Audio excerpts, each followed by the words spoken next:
Hello everyone, in this video I'm going to show you how to add fast glitch effect in CapCut PC.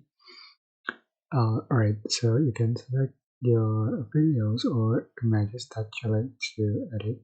I'm just going to find the glitch effect, the face glitch effect in the body effect, and here's this is the new effect from CapCut. So after you download it, just add to the track, and you can adjust for duration in the same way.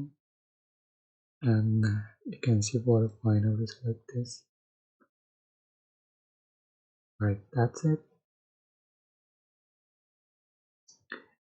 So it is applies to videos as well. So that's a simple tutorial, and yeah, this is a basic. I hope this tutorial was helpful for you. Don't forget to like, comment, share, and also subscribe. Thank you so much for watching.